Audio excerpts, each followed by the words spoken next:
everyone, and welcome to the Knights of Last Call. My name is Derek Melinda, eager to join you tonight because we've been gone. We've been off the air for a whole week, although it feels like it's been forever.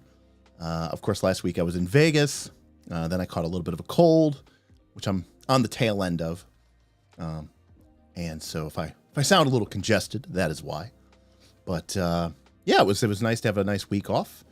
And of course, we finished in great in great fanfare as we finished up the second of our massive Pathfinder 2 tiering archetypes, or tiering ranking videos with the archetypes.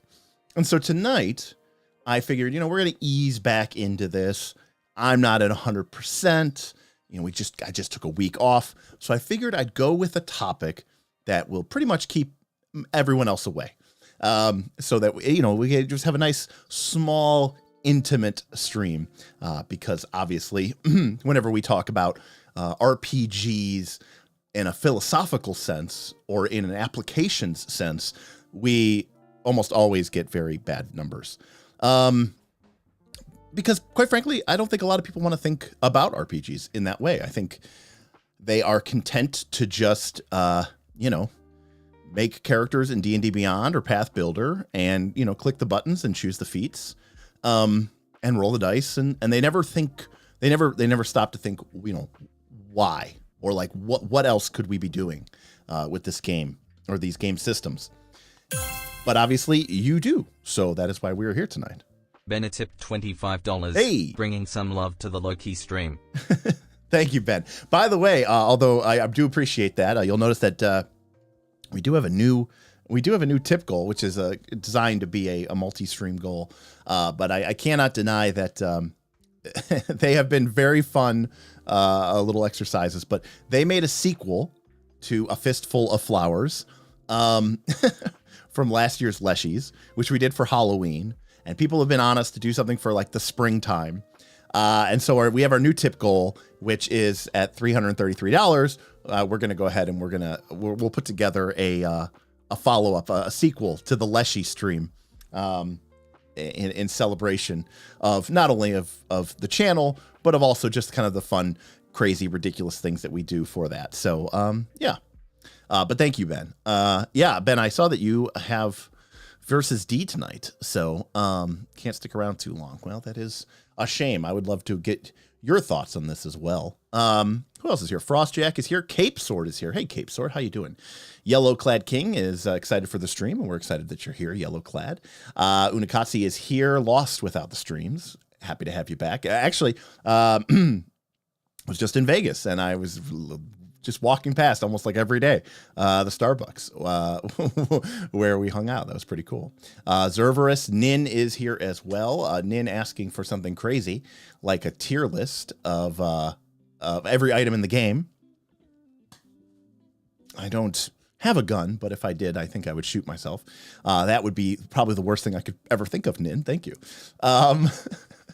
Jackal Torn Moons is here as well, just showing some love to Jackal Torn Moons back in respect. Where's Vin to fill that right up? Yellow Clad says, these kind of talks are best for designer types. I agree. Luckily, I'm one of those. Thanks for doing this, even if it doesn't perform well as other. Well, to be clear, Yellow Clad King, none of our videos really perform particularly well.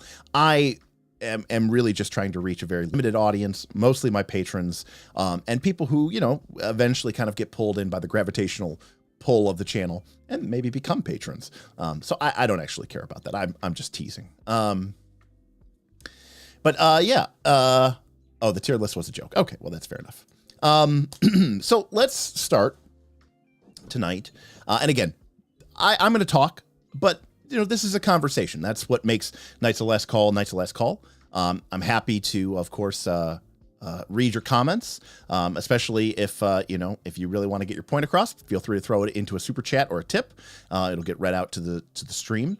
But again, I welcome any support that you're able to give. And of course, if you want to be part of these conversations all the time, my recommendation to you, although most of you already are, is to check out our Patreon, patreon.com/Knights of Last Call. patreon.com/nicelesscall. There's a link in the description below that'll take you over to there. Also, our Drive-Thru RPG link is down there. If you're buying PDFs off of Drive-Thru RPG and you don't want to spend any more money but support the Knights, use our affiliate link. We get a couple pennies on the dollar, but it all adds up, and anything to support the channel, right? I mean, I just dropped $600 or $700 on more lights for the studio. I've got to make another $1,400 microphones purchase. It adds up. It really does. Ayla is here. Good evening to you as well. Ayla, a brand new hero, our $25 tier in Knights of Last Call. And Ayla, I've got to get your name added to the opening scroll.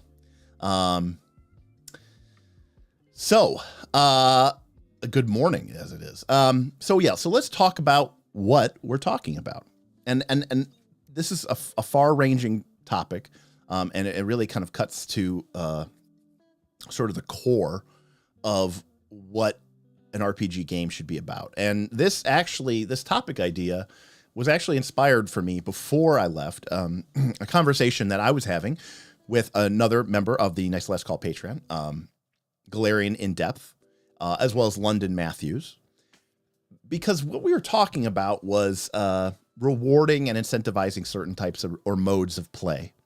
And the question came about is, and we'll kind of define the problem, and then we'll kind of get to this philosophical question, which is, does incentivizing something, in other words, does paying something, bribing something to be done, diminish its value?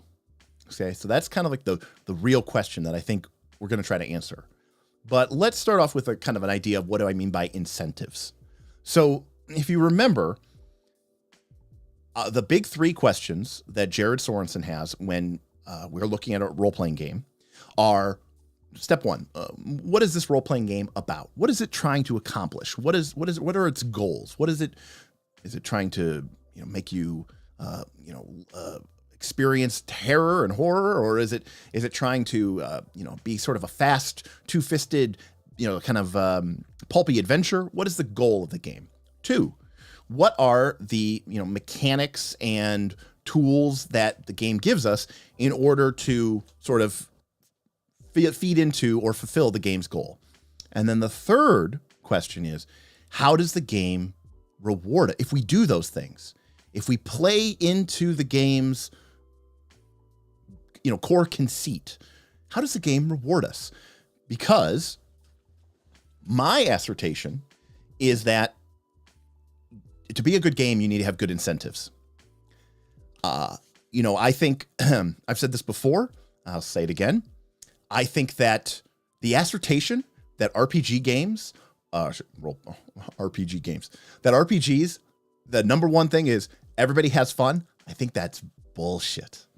Fun is not at all connected to the concept of a game, because you could be having fun doing anything, right? Ideally, we are spending our leisure time doing things that are fun. So to say that a game should be fun is sort of a truism. A game, by definition, is a leisure activity. By definition, it's fun. It's an inherent part of the core, concept of a game. So I think that is a bullshit concept. And I think that a lot of people get into a lot of bad places because they think that the core point or purpose of a game is to have fun. And I don't think that it is. I think you can have fun playing a game, but I don't think that the goal of the game should be to produce fun. The goal of the game should be to produce defined outcomes that the players have the ability, through the mechanics of the game, to achieve and go after. And achieving those goals or achieving those incentives, that's what's fun. And for some people, and if it's not fun for some people, then that's just a game that they shouldn't play. If the incentives for the game don't incent you, then you're not going to have fun playing that. So again, I think that we have to own it. RPG, G means game, and game means that we need some way to kind of keep score. But you can't. Nobody wins in an RPG. I disagree. I think everybody here knows damn well that there are, RPG sessions where you did very well, and you accomplished a lot of goals, or you did a lot of the things that you need to do in the game, and you advance and you proceed, and it's great. And there are RPG sessions where that does not occur, and you do not reward. You're not rewarded. You do not proceed, and that is intentional. We are, human beings are pretty simple. We respond to stimuli. We respond to being rewarded. We respond to being punished.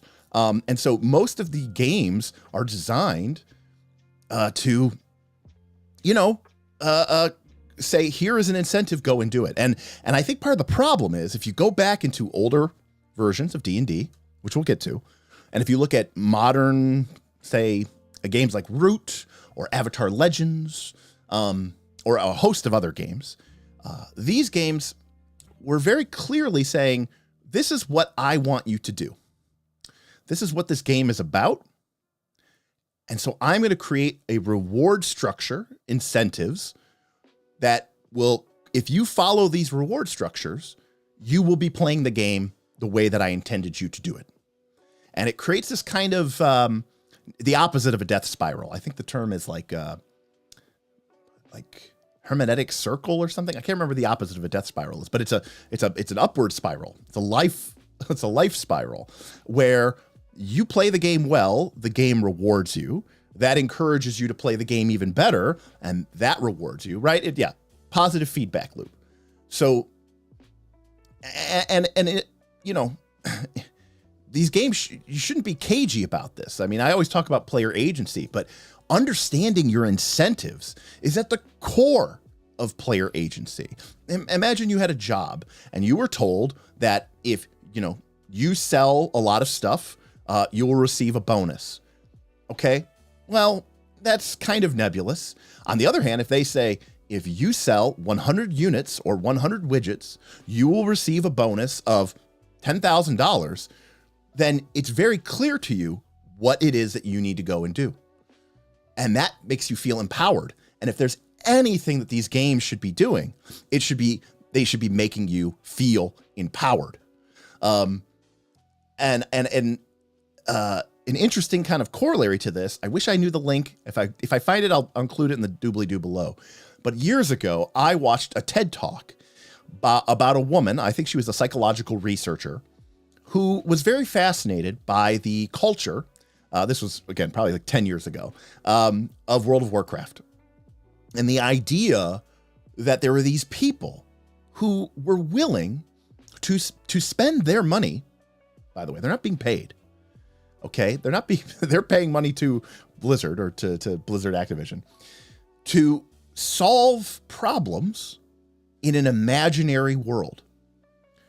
And yet, in our real world, people have this, there's this, maybe there's a dearth of volunteering and of helping out. So why was it that you had so many people, especially young people, who were willing to spend an inordinate amount of time solving a virtual world's problem instead of the real world's problems?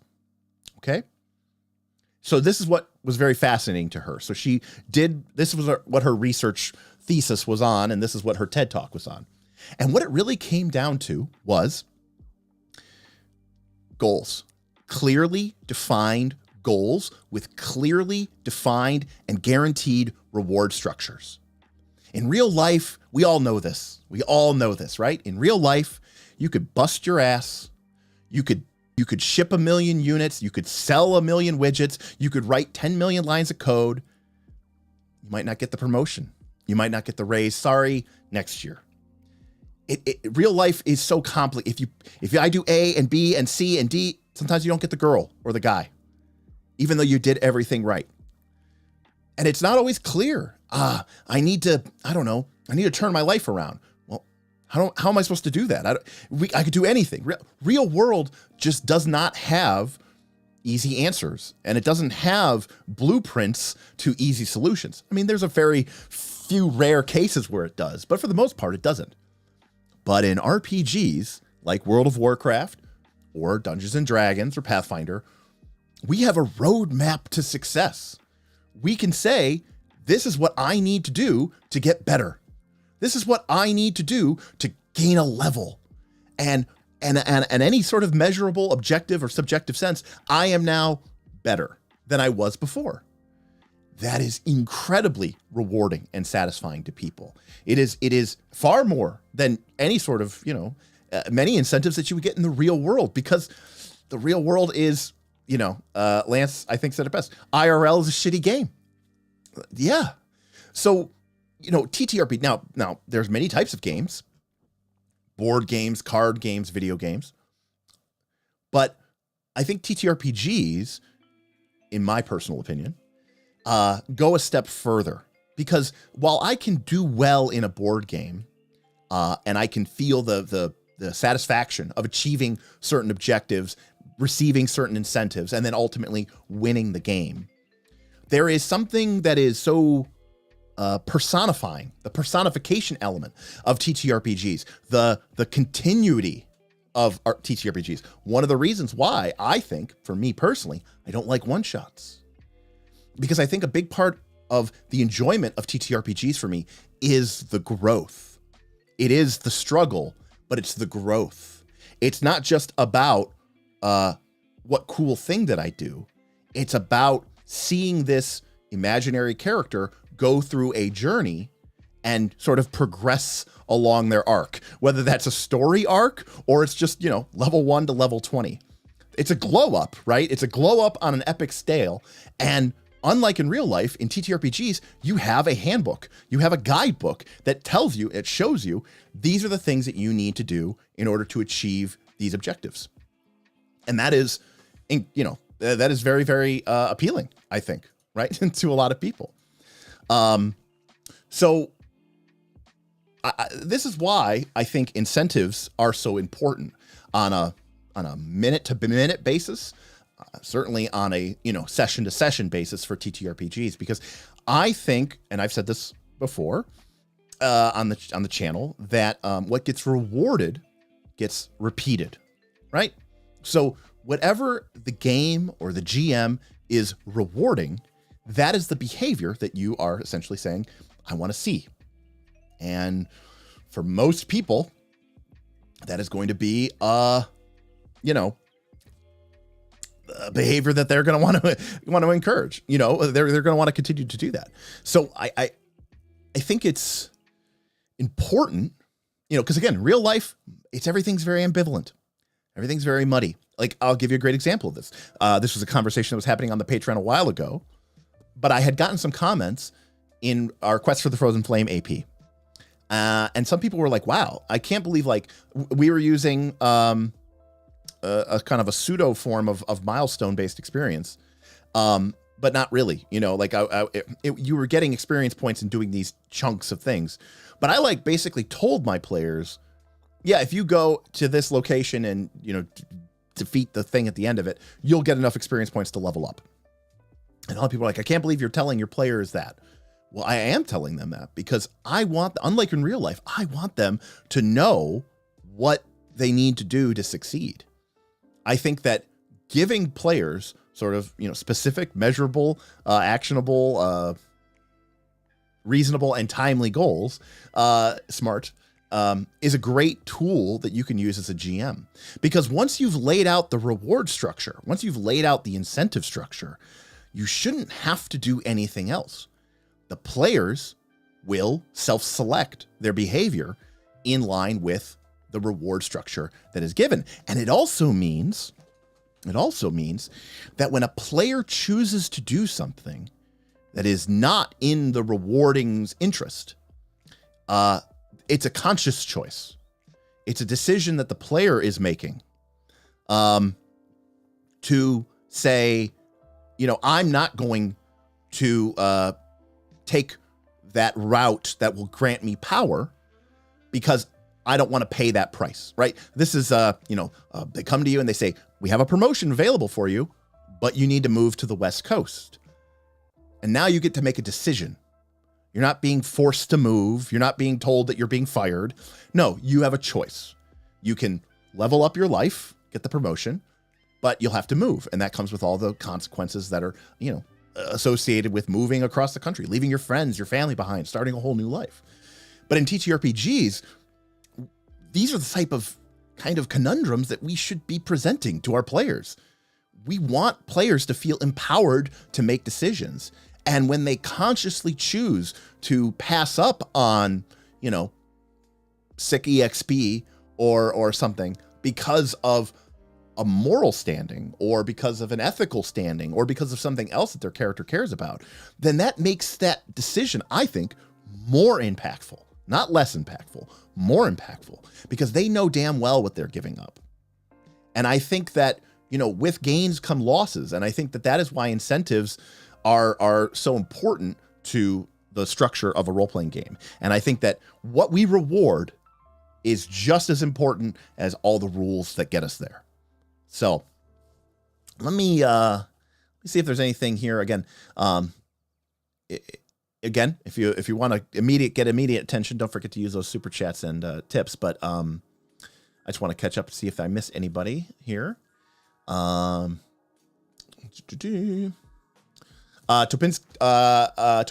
says the fun part of a game is subjective. The goal of the game is to try to accomplish is supposed to be objective. Yes, I think that's kind of what I'm trying to say. I think that the goals of an RPG game should be kind of objective. I think they should be objective goals. Enjoying the proceeding after those goals, that's subjective. And that's where things can, you know, sort of be, different. So Nin says, I think there's a lot to be said for not having mechanical incentives sometimes. Extrinsic motivation can reduce the depth of expression sometimes. So Nin is sort of getting to what I had alluded to at the beginning of the stream, which is this idea that does paying, does bribing someone or paying someone to do something lessen its effect? Does it lessen its meaning? Right. And so the classic example of this is, a indie RPG, like, and I use the term indie, but, you know, these are pretty big games these days. But if we look at a game like Fate, where you have these aspects about your character, which are descriptions of your character, but you can choose to have that aspect create problems for you. Maybe one of your aspects is, bad temper, flies off the handle, okay? And you're in a scene where your characters are trying to be somewhat diplomatic, and one of the, secondary NPCs says something about, makes kind of a dig at your character, right? Sort of makes a sly remark about you. And in a Pathfinder or D&D game, you might have written down on your character sheet somewhere, or maybe you wrote it down in some cool backstory that your character has has a temper, has an anger. But that doesn't mean anything, right? You could choose to be angry at this moment and ruin, I guess, the diplomacy check. Or you could choose not to be, because there's nothing forcing you to do it one way or the other.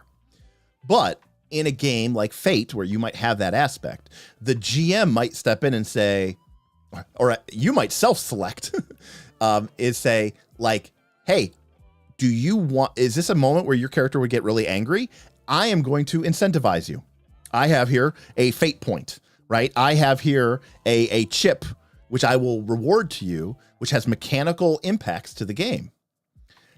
And sometimes, by the way, it's not the GM. Sometimes it's the player, who says, like, this is a great moment for my character to blow up and to lose their shit. And I'm happy to do that because it's playing to my character. But I'm also happy to do that because it's going to get me one of these sweet fate points, which I can use to have more fun and have a bigger impact on the game and the session and the story. But I understand that I'm sort of self-sabotaging here. Not just myself, the group, whatever. But everybody kind of looks around and says, yeah, we understand that that's how the game is played. And so now my character is angry and things go off the rails or whatever. And, the diplomacy check maybe goes to shit and we end up in, I don't know, a holding cell or something. Alternatively, we could be playing a game like Pathfinder or Dungeons and Dragons, where there is no such motivation. Theoretically, and apparently in 5e, I could have the flaw, temper, and if I did that, my GM should reward me with inspiration. But apparently, 0 people play like this, even though I think it's kind of a cool methodology, but whatever. So now I'm in that situation and I go, my character gets pissed off. He says, screw you, bub. I don't take that kind of stuff from anybody, let alone you. And I'm just a complete jerk and total, whatever. And you get nothing. And you ruin the attempt of the party or whatever to get in to make nice with these people. And you get the satisfaction of, I played my character the way that I feel that character should be played. But there's no reward for it. In fact, you're punished from a game perspective because the objectives of the game are what are going to push you towards those greater incentives. In D&D, it might be experience, or it might be that, you need to reach a certain point in the adventure for the milestone to level you up. And now that you've done that, that's a setback.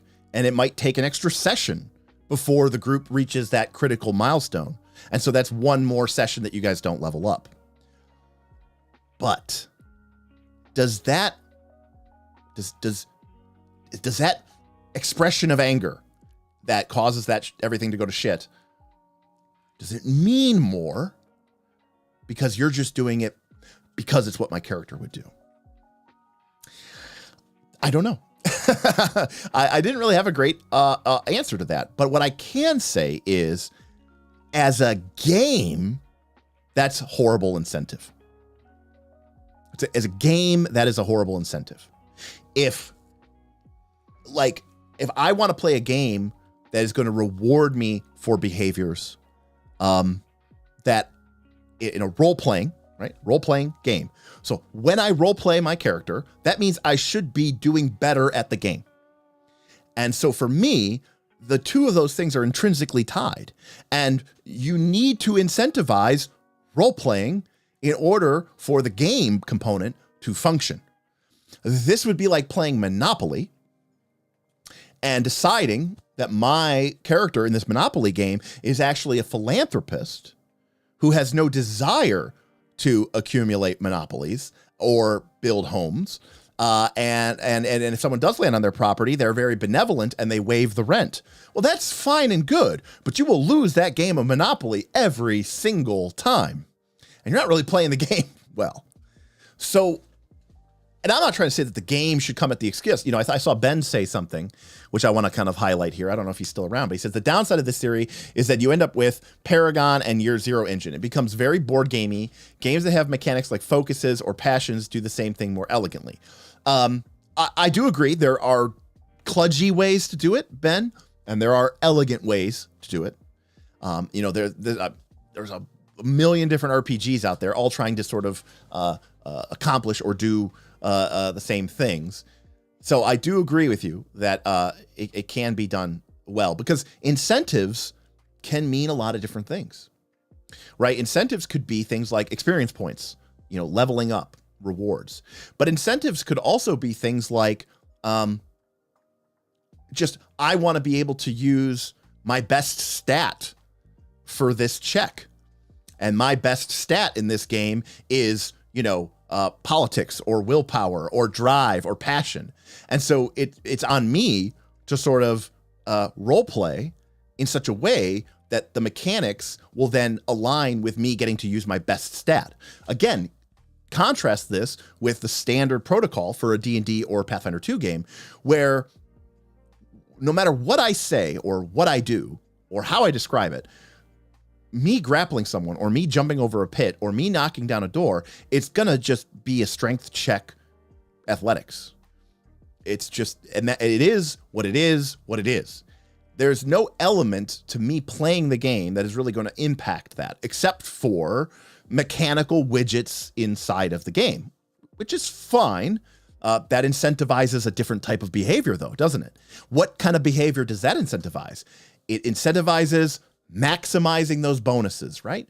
Getting the biggest number possible. And that is what, there's a lot of people spend a lot of time trying to figure out ways in D&D and in Pathfinder to get the biggest number possible. And why? Because, and you see, people do that, but they don't think about the motivation. It's because that's what the game is incentivizing.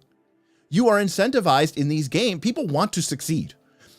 When they take it, some people say, I'm okay with failing. Failing can be fun. Those are all very true statements.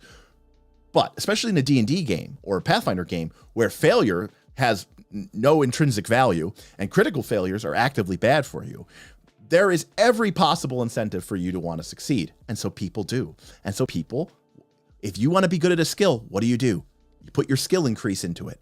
You get an item bonus. You get an item that gives you an item bonus to that stat. You make sure that that stat is getting boosts at levels 1, 5, 10, 15, 20. You do what you can do in order to promote that. And again, the whole of the system is highest number possible, you'll succeed. That is how you win at a D20 game. Big number, biggest number possible. And this is where we, end up with situations like we say here, where people have like, oh, okay, I'm attacking them. I have, max strength, really great. I'm using my highest weapon proficiency. I have a heroism spell. I have aid. They're flat-footed. They have clumsy 3 from synesthesia. I have done the thing that is going to give me the best chance of succeeding. And that is the incentive. And why do we want to succeed? Why do we want to beat the monsters? Why do we want to overcome the challenges? Because on a macro scale, we are trying to get to the next milestone, get the next batch of experience points, progress the story along. Because what is that going to do for us in D20? It's going to level us up. And it's going to give us more new abilities and bigger numbers and cooler things, right? This is the incentive structure of these games. And that's kind of how they're built from the ground up. And that's not necessarily a good or a bad thing, but it is, it is what it is, right? We people are trying to win. So in D&D and Pathfinder, Fantasy 20, we use the term F20. Role-playing, when people use the term role-playing, they very rarely ever are talking about like, yes, my character's role-playing is they want to murder all these monsters, get all the treasure, and defeat all their obstacles. And, that most people won't consider that role-playing. Most people, when they think about character personality and role-playing, there's definitely an element there of sort of like going against the grain. Now, I think that's great, but it often means that you are doing it at the expense of all of those incentives that we just talked about, right? So that means that you might get, you're crossing the wires, because on one hand, the person gets the personal satisfaction of role-playing their character. It is a role-playing game after all, right? But then the game, whether they're aware of it or not, is punishing you for doing that. A character who chooses different skills or puts their ability scores in different places, right, is going to be punished by an F20 game because the game system isn't designed to reward that kind of behavior. They might feel some sort of personal satisfaction, but the game structure itself is not incentivizing that at all. And while there's a weird sort of masochistic behavior, and this is what we were talking about on the Patreon with Galarian in Depth and London Matthews, and a variety of other people. I apologize if you weren't in there. Is the enjoyment because it's masochistic? In other words, do people like role playing and fucking everything up and getting nothing for it because they like that they're being shit on? Right? It's almost like if you reward me for doing these fun role-playing behaviors, then it doesn't mean as much to me, because what made it fun for me was that it was bad and that it was problematic. It's like a complicated structure, right? You can see where you kind of get into this sort of circular logic. And that, I think that's one of the reasons why I wanted to talk about this tonight with you all, and to kind of really go into this idea of what are you incentivizing at your table on a minute-to-minute basis, on a hour-to-hour basis, on a session-to-session basis, on a campaign basis. What are you rewarding? What at your table causes players not to have fun, but to succeed, to advance in the context of the game that you all have sat down and decided to play? It doesn't have to be Fantasy 20. It could be Call of Cthulhu. It could be Broken Compass. It could be Root. And so, you need to ask yourself, are my players and I and the game system and what we're trying to do all aligned on these incentivizable behaviors? Because I contend that being a game, and yes, a role-playing game is a game,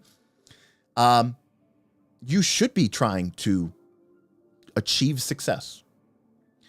Because I think that this is where I think maybe the biggest, and there is some chat I want to go back and read, but I think this is where sort of the biggest difference is with the way that I view role-playing games and maybe with the way that a lot of other people view role-playing games. I think a lot of people view role-playing games as being, I'll use the term like Monopoly, but they view role-playing games as being a very simplistic engine with no agenda, no incentives. It is just a physics simulator, and it is of real life, of a fantasy life, and it is just a game engine designed to replicate and reproduce outcomes. And that is sort of like the course, just like in real life here on Earth. We have physics, and if you hit something harder, it takes more damage, and all this other stuff. And then it's like, so that's the game. It's a very basic game. It's a very horrible game, actually. But then what they do is they layer on top of it all this personality and all this role playing. They like that the personality and role playing is separate from the game. That the game doesn't care about those decisions. It's like playing Monopoly and deciding, for this game of Monopoly, my character only wants railroads. And even if I land on like great properties, I'm going to pass on them because I've decided that my top hat really cares about railroads. I understand that that is a bad way to play the game, but I am going to get enjoyment out of playing the game badly. That's where my enjoyment comes from. Playing the game poorly. And that's sort of a weird way to use the game. So I, on the other hand, view RPGs very differently. I think it is a role-playing game, right? Like the role-playing part is first, and then it is a game where you role-play. Therefore, I think that the role-playing component of the game, and by the way, that doesn't necessarily mean talking in character and things like that nature. I think that what the game is trying to do in the side of that role-playing concept should be what is rewarded.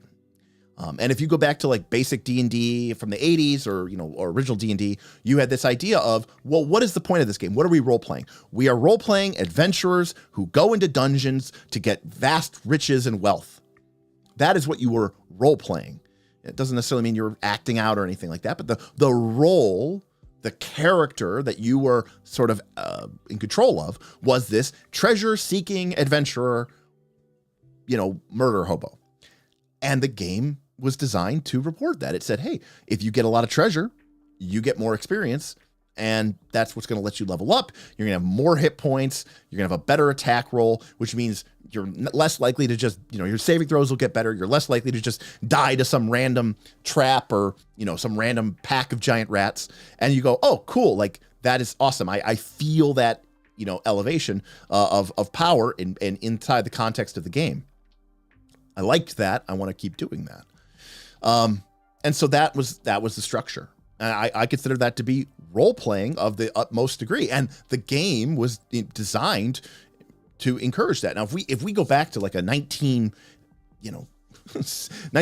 D&D table, and let's say, obviously people are, always house ruling and stuff, but if you're playing kind of more or less by the book, then if the party has a session where they all just hang around inside the tavern and they just chat with one another and they're talking to the barkeep, but there's no dungeons being explored, there's no treasure being found, then at the end of that session, the GM is going to look at their notes and say, okay, none of you get experience. 0 XP. Now, to be clear, the players are probably aware that they only get experience points for treasure. So they may have been making a conscious decision. I am not going to be rewarded this session. This is what I want to spend my session doing. I'm okay with that. That is players making a very willing decision that I'm not going to be rewarded because they are aware of how they get rewarded. But at the same time, so I'm fine with that. But if that's what you and your players like to do, and that is the type of gameplay that you enjoy doing, then maybe this is 1970s D&D. There wasn't really a lot of other options, but maybe you're playing the wrong game because like, it's fine for that to sort of, you don't always have to get the, go after the promotion. You don't always have to, go after the raise. But if you're playing a game that you have fundamentally have no interest in, then you're playing the wrong game. And I cannot imagine a world in which people would want to play in a game that is completely, out of sync with that. So I want to get back to some of the chats, but one I just saw just popped in here. John said, I gave out XP for good RP and humor back then. You made me laugh to get to XP. That's great. Obviously, I said that is a house rule. That was obviously, that's still today, not technically really part of, the D&D or Pathfinder core ethos. But I think that is fantastic because what gets rewarded gets repeated. John made the decision that at their game and at their table, if you're a bit of a comedian, if you can make some good puns or good jokes, that's worth experience points. That behavior is encouraged, not, punished or certainly ignored. And that's going to mean that players are going to feel a little bit more incentivized to come up with a good joke and a good laugh. And that means that your sessions are probably going to be maybe a little less serious. They might be a little bit more beer and pretzel. There's going to be a moment where, there's a tense moment and somebody cracks a joke and everybody laughs and John goes, oh, that's great. 50 XP. And everyone goes, oh, okay, see, that was okay. There wasn't like a glare from the GM because you just interrupted this really tense moment. No, the GM rewarded us. So that is the kind of session, that is the kind of campaign, that's the kind of table that you are sculpting by using your incentives wisely to get the kind of outcome that you want for your table and for your group. On the other hand, if you had a very, if your GM was like, no, I don't want you guys ruining these really tense moments, then you could imagine how giving out XP for making people laugh would be kind of counter-purposed, right? All right, let's go back up here.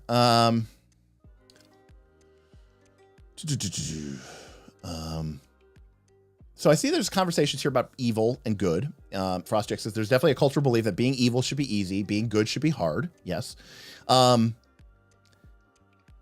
Evil incentivizing tends to be less long-term than good incentivizing. Investing in your domain as Lord gains loyalty. Yeah, and I think that's kind of, it's like the dark side of the Force wasn't more powerful than the light side of the Force. The dark side of the Force was quicker and it was easier, but it wasn't necessarily more powerful. And so, I am fine with that. And there's usually a cost, right? To that as well. The good characters oftentimes don't have the easy answers, but then at the final moment, their loyal allies show up because they're good, and the evil characters' allies betray them because they're evil. So it's like that there's kind of a sort of a balance in the great scales of that. But yeah, the game, F20 and PF2 in particular, says Ayla, want you to stay in your lane. Having a couple of skills at Legendary is going to reward you more than having a dozen skills to trade. Ayla, that's a great example from back when we were talking about how does the game system encourage you to do things. And you're absolutely right. We all know this to be, the case, that every time you get a skill increase, if you take it into a trained, just to take an untrained skill to trained, mechanically in the game, it doesn't really do much for you. And if you don't get your skills up to master, at least master in a good stat, if you're like, you could be legendary in sort of a mid stat. Obviously, if you're legendary in a key stat, you're going to be nuts. But, you need to at least be master and a good stat or legendary and a medium stat to have a chance of succeeding at some of these higher parts of the game. And I mean, yeah, you might be like, oh, look at my character. They're so well versatile and they took this because it was very cool and role-playing incentive. Cool. But that's the kind of game you want to play. But the game is punishing you. It's not rewarding you. It's punishing you. And I just think that's fucked up. But I think there's sort of this perverse incentive, this sort of masochistic tendency where people say, I like that the game says I'm doing it wrong because that makes me feel, I don't know, more empowered to make that decision. I don't know. That is kind of the core of what I'm trying to figure out here. Let's see here. Theodore says, when the player is rewarded for self-destructive behavior of the character, there could be a disconnect in feelings in that the player is rewarded, but the character is punished. And you know, Theodore, I think that's a great point. We've talked about this before on the channel, but there is this idea of the player character and the player. Some people have this idea that like it is your role and responsibility as the player character to sort of be, you know, the Venn diagram of you and your PC is a circle. Like I am it is me. I am going to live vicariously through this character, and I'm going to make all the decisions as if that character was really me and I was really in that position. I kind of don't necessarily see it that way. I see that the player and the PC are separate entities, and I think it is fine. In fact, I dare say I encourage it. I always use the term here on the channel. Play your character like it's like you're driving a stolen car, because you know you can do the point of an RPG. The point of a player character is to experiment. Right? It's to do things. And I mean this in many different ways. I mean, obviously from a D&D perspective, it means I can, you know, go be a hero and I can go leap over flaming chasms with sword in hand to go slash, you know, down the dragon, which is something that obviously in real life I could never do. But even if there were dragons in real life, that's not something I would be doing. And it's certainly not something I would be risking. But I can do that through my player character, that I can sort of put them into these situations where they might not win, or they might die, or they, you know, something else bad might happen to them, just to see what'll happen. And certainly in other games that aren't D&D, you know, Monster Hearts or Apocalypse World or Call of Cthulhu, you can, you know, you might purposefully do something horrible to your PC just because as a player, you're like, I want to see this. Now, in a game like Apocalypse World or in a game like Blades in the Dark, those behaviors are actually rewarded. They're encouraged. You get experience points for doing things like that. In a game of Fate, if you make a bad decision with your character consciously in line with your character's aspects, you're given Fate point, which is going to allow you to have a better, a bigger effect on the storyline. So, you know, I don't necessarily know that I feel like I just don't get how it's fun to play a game where the behavior that you want to do at the table is being punished by the system that you're playing in. That just doesn't seem to make sense to me. Ayla says, I am definitely one of those people that prefers systems as a physics engine and letting the players and the GM take care of the role playing without the system itself influencing PC decisions. Right. That is the kind of the trad classic view. And to be fair, I think that the trad classic view actually works pretty well for most common applications of fantasy D20 systems, right? As long as your players are sort of like, yeah, I mean, we're going to stop the bad guy. We're going to save the town. We're going to do the things that the story or the game expects us to do. I think that for the most part, that works out okay. You know, I mean, if you think about a standard Pathfinder 2 game, certainly it seems to me that the adventure paths, at least, reward or encourage, I should say, milestone based experience points. And even though I believe in setting those milestones kind of deliberately and setting them, like letting the players know when you get to the other side of the Misty Mountains, you all will reach a milestone and level up. And the players go, okay, cool. We're being told this maybe at the end of the session or at the very beginning of the session. And they now can say, okay, we are now making our decisions consciously. We know that if we make decisions that get us to the other side of the mountain, that will be pushing us towards a milestone, thus pushing us towards a level up. I think we are all agreed that we like leveling up. So that is something that we can now take into consideration as we make our choices and decisions. I think that is critical for role-playing games. But then I do understand there's apparently people who just, their GM just randomly kind of comes out of nowhere and says, level up, everybody. That is very strange to me. As a player, I would be irritated beyond all words if that is the style of game that my GM ran. I don't understand how that could possibly be fun for anybody, unless you just don't care at all. I don't know. Like as a player, like you're just like, I don't care if I level up. I don't care if my character dies. I just show up because, you know, there's free beer and pizza and I literally have nothing else to do. I'm so alone. I just don't understand that mentality. So, I kind of got off on a tangent there, but,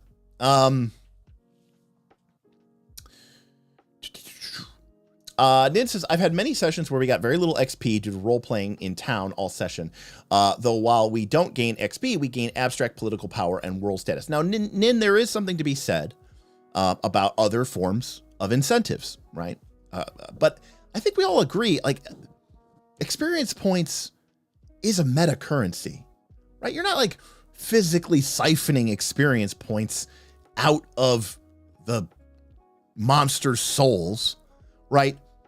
Like we have this connotation with experience points being, you know, you did the thing that I wanted you to do.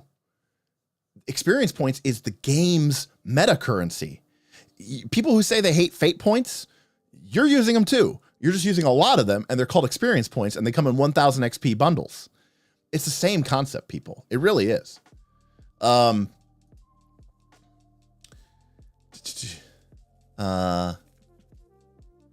Let's see here. This is about to turn into an Oracle bashing stream. I can feel it. You made Oracle the class? No. John says, sounds like, I don't know. I'm a little bit behind on the chat. Sounds like Planescape or Dark Sun. Both settings I love, by the way. Both settings I love. They announced today that they're going to do a Planescape. I actually saw, I think, a tweet from D. Tizzarelli that apparently he's back. He's doing the art for this new Planescape book. I will buy the book just on that alone. But I think I think this Planescape book is going to be pretty bad for D&D. I don't think it's going to be very good for 5th edition. There's too much of what Planescape, you know, again, it's taking this idea and distilling it down into this marketable format. Planescape Planescape was not like, oh, cool adventures in the Outer Planes. Planescape was basically a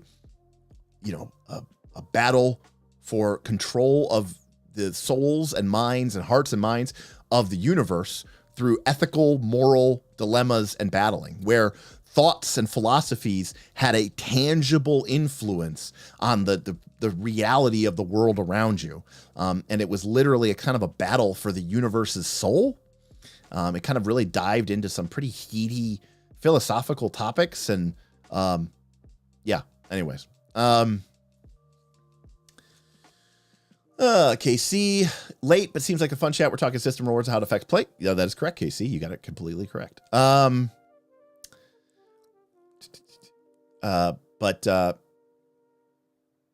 you know, it's beyond just system rewards and how it affects play. Like I said, what gets rewarded gets repeated. You know, I can't stress this enough. Again, if we were playing in a campaign, and I told you that these are the 5 things that you can do that will reward you XP, that is going to be an incentive for you to do those 5 things. And if I say, and nothing else will get you experience points, then as a player, you can go in there and say, okay, if I do A, B, C, D, E, I get experience. If I don't do the other thing, I don't get experience. So it does shape the way that you play the game. Let's see here. That's like a story twist in 13th Age too. A campaign failure, I think is what they call it, as well. Yeah, that's sort of a perverse incentive, right? The classic dimension, you can have positive rewards, negative rewards, positive punishments, negative punishments, and they can all be used to influence in people's behavior. Obviously, positive punishment is, I'm going to do something bad to you because you failed, you didn't succeed. And so in 13th Age, yeah, they definitely have the idea of the campaign failure, where if the PCs fail to do something, or they are unable to achieve their goals, it gives the GM sort of this power to say, yeah, the bad thing that you didn't want to have happen is going to happen. And I've talked about this a lot on the channel, where there was kind of a debate raging on Twitter these last few days about like deaths, killing people, and whether PCs should be able to die. I will be the first to admit that I do think PCs dying is kind of boring. And I also think that PCs dying in a game, any game engine, any game system, where if it takes you more than an hour to make your character, I'm shaking my head a little bit at death being so casual. But I do think failure and getting destroyed is great. And so, when I talk about like Rise of the Rune Lords, spoiler alert, but this is Rise of the Rune Lords we're talking about here. I love the idea that it's like, no, like I'm not going to kill your party or kill your PCs if you fail. I will kill your favorite NPCs. I will burn down Sandpoint.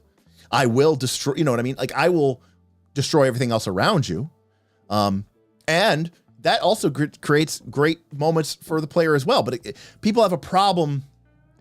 It's that idea of being locked into this actor role. We talked about this when we talked about GNS, and we talked about the different resolution mechanics and methods. So for people who maybe missed that, but like one of the ideas is that some people view their playing as like an actor. I am inhabiting this actor. I am playing them. But other people view their character relationship with their PC as being more of like a director. And you are more like sitting back and thinking like, what is going to make this the most interesting? What is going to look the best on screen? And that is what I'm going to go have that character go do, because it's going to create the funnest, most exciting, most interesting moment. And I think that's kind of what we all want to see.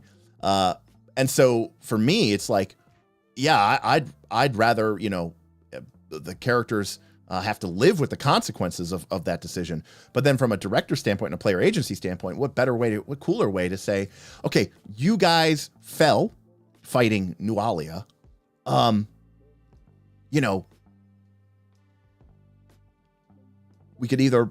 You guys could all be fine, but Sandpoint burns, or one of you like dies. And people don't like that because it kind of breaks that sort of in the moment acting type thing. But I think that's the kind of decision making that I think is really compelling and fun. But let's see here. Dreadon says, I am thinking of adding the Devil's Bargain from Blades in the Dark to reward hero points in my PF2E games. Thoughts? Love it. You're going to create an incentive. I mean, I guess who's in charge of the Devil's Bargain? Because in Blades in the Dark, Dreadon, ultimately the real decision lies with the person making the action. The GM can suggest a Devil's Bargain. Other players could suggest a Devil's Bargain, but ultimately the choice about whether or not to use a Devil's Bargain is the players who's taking the action. I love that mechanic personally. I think that could be a very interesting way to sort of do it in Pathfinder 2. So I agree with that.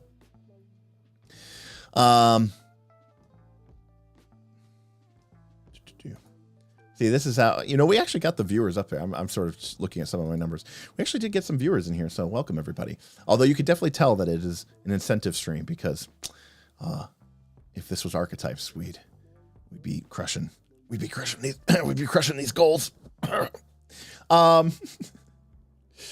Nin says, it's worth considering that making your friends happy is an incentive in itself. The game should try not to get in the way of that intrinsic incentive. Well, Nin, again, if the game that you are playing rewards behaviors that no one at your table finds compelling or fun, you're just playing the wrong game, right? I mean, that's what it all comes down to. So I don't think the game itself should be concerned with that. I think that, you need to ask yourself, like, for example, if you're playing a game and you know that your players hate it if they die, then don't play a game where death is a possibility. You're just setting yourself up to get fucked. Just either remove it from your game, tell them out front, we're removing this from the game. I don't come up with a million different reasons, but like, or play a game where just, like Avatar, where like that you can't die unless the player chooses to. Like, why put yourself into that situation where you're just going to get fucked like that, Oh, we got some people re-upping their membership to the Knights of Last Call YouTube channel. Brian, Bob, thank you, everybody.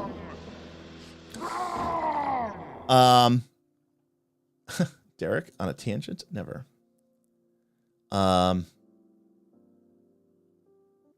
Let's see here. Okay, let's see. Ayla says, I think there's a table style play here. For example, my players don't expect specific leveling rate, but they know I will tell them when they are getting close to a milestone.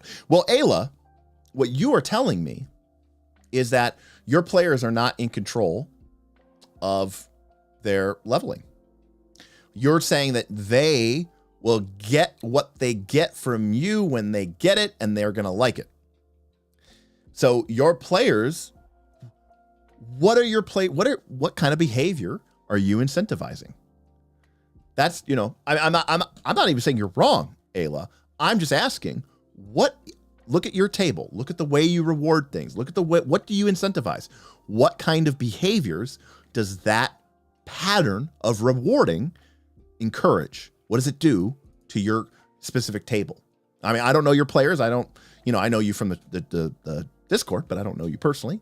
So I don't know what that is going to do to your table.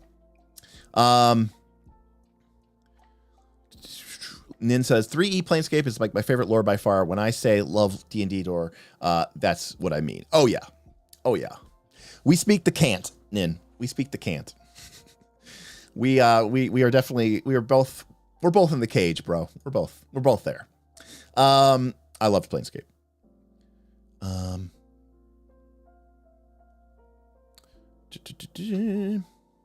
Let's see here. Theodore says, if you think in terms of the 8 kinds of fun, rewards for acting in character is fun for narrative fun, but it may be counterproductive for fantasy fun. Sure, but if your players all like narrative fun, then, that's what you should reward using the game's established sort of meta currency components, whether that's experience points. Experience points have the advantage that they're not tied to anything. Like if you give a character gold, that's clearly something that is real in the sort of shared fiction and reality of your character world. But what the fuck is experience points? It's nothing. People have this weird association with experience points. Like it's actually like something tangible that like characters can see, but it's not. It's just a way for the GM to reward what they want to encourage. That's all.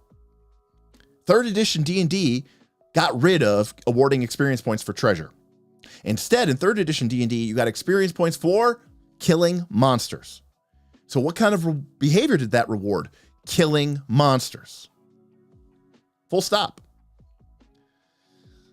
That's probably one of the greatest tragedies to ever occur, honestly. It's why D&D is in the sorry shape that it is today, and why the term Dungeons and Dragons seems almost crazy now, because you're like, wait, the game has nothing to do with those things anymore. But it was there. It was there once upon a time. And I'm not, by the way, saying that treasure for XP, I mean, for a dungeon crawling adventure game, I think it's fantastic, but it's obviously not going to work for every game. If you're doing a political intrigue campaign where there's probably never looting of ancient dungeons, then treasure for experience points is a horrible idea. Texan tip $25. Texan. And finally catching a live stream. D. Yeah, buddy. I don't think it's been a while. Good to have you on. I'm gonna give him a strong, and I'm gonna. Oh, there we go. I'm gonna drink some. Strong.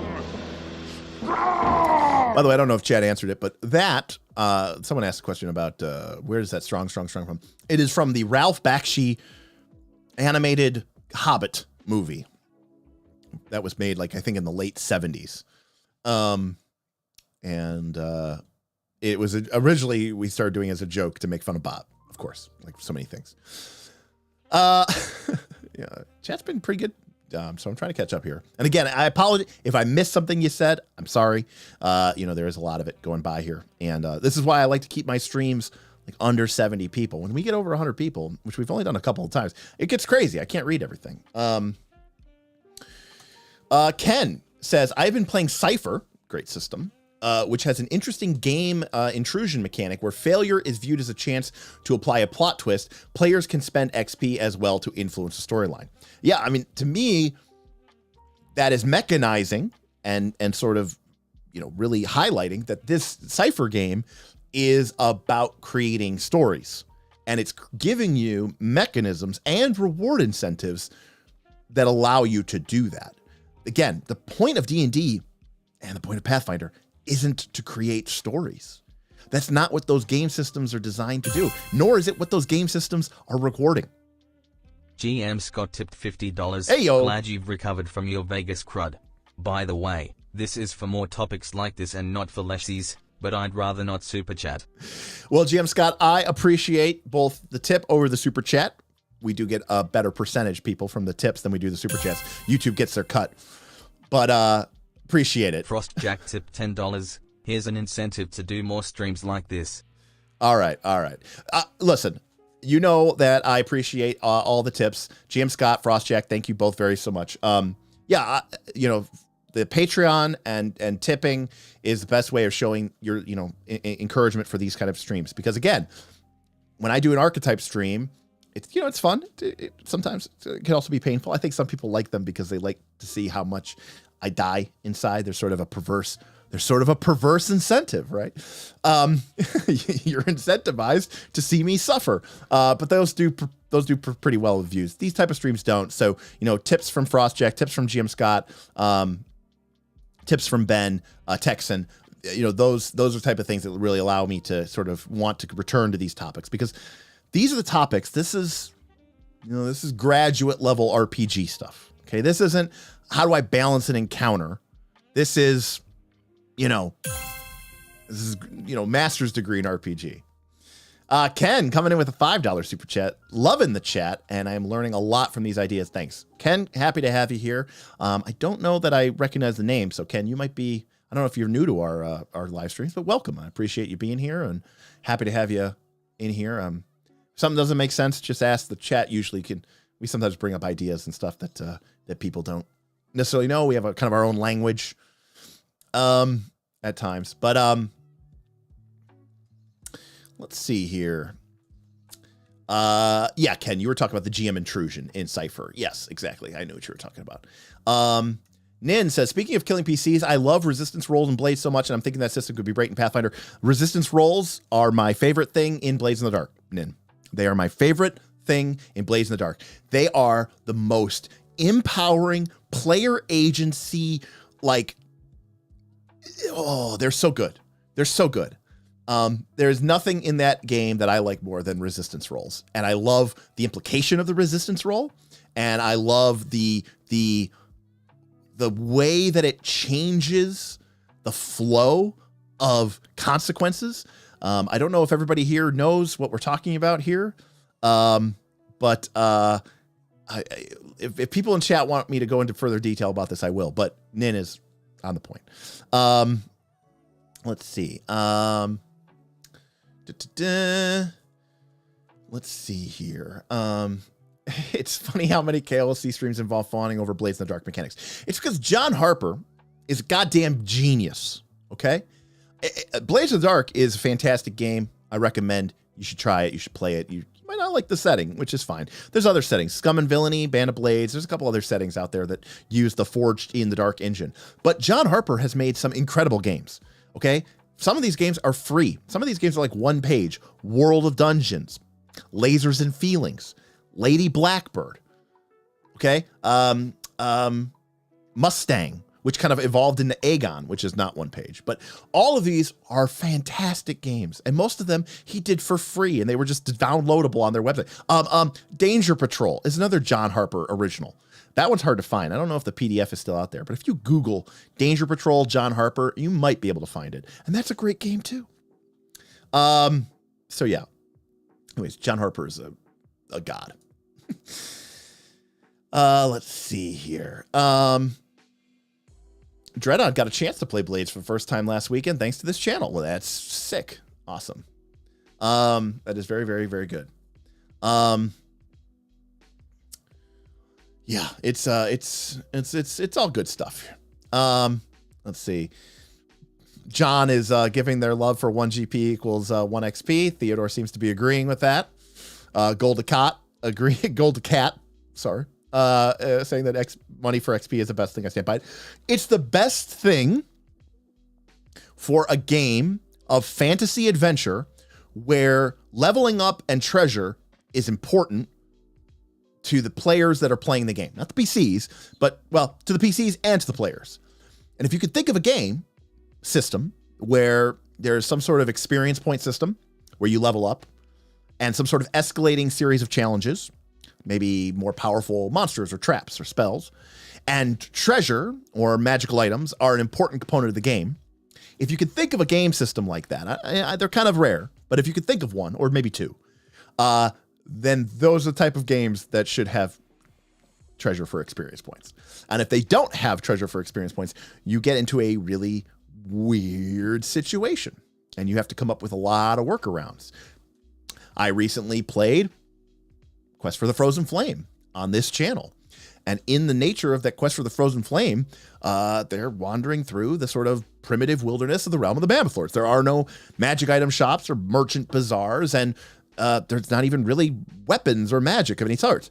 But Pathfinder 2 is based around the idea that you're going to get gold and you're going to get treasure and you're going to be able to spend it and you're going to have your magical items. So we had to make changes to the very core structure of the game just to allow it to work. So, you know, that is kind of saying something, right? That's kind of, making a big deal here. Let's see here. Frostjack says, regarding death, which we were talking about earlier, I hate how attached a lot of D&D DMs are to it. They say, I need to fudge or someone might die. Just don't make that a possibility. Right. I am okay. So many people, we did a video a long time ago, beginning part of this channel, called Failure is Not Fun or something. And I've actually seen that video referenced a couple of times by other channels. And a lot of people were in the comments saying like, oh, you just want the PCs to win every single time and blah, blah, blah. No, actually, I like putting people through the grinder, right? Like death is a release, not a punishment. It's a release. What's worse, you can only kill someone once, but you can make them suffer forever. So like, I love to torture, not physically, but like, torture these PCs and put them up against it and make them have to make these incredibly excruciating choices, because I think that's really interesting. And big part of me, the reason I play D&D and the reason I play role-playing games is because that is a situation that I hope to God that myself, my friend, or just, even my friendly stranger who I'm playing with are never put into a situation where they have to make that impossible choice. But we all wonder, if life was on the line, what would I do? And we kind of don't get to know. We can imagine it. We can play out scenarios in our minds. But TTRPGs are probably the closest we can get to wondering what would happen. What if? And I love to encourage that. So that is, so while death might be kind of boring in a certain sense, putting people into impossible or tough situations, I think is far more compelling. Let's see here. Again, going back to the death thing, it's like if a character chooses to make an action that I say, well, this could kill you, I will let you attempt that action. And there's a good chance that you'll succeed. But pass or fail, you're going to have to make a fort save.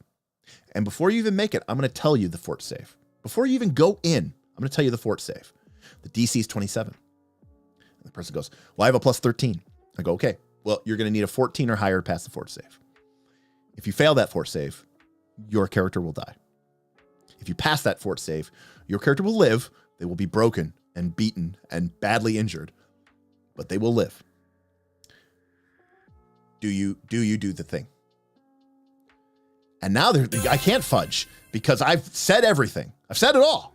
Lollipop Candy tipped $15, sending some incentives because I like this topic. Keep up the good work.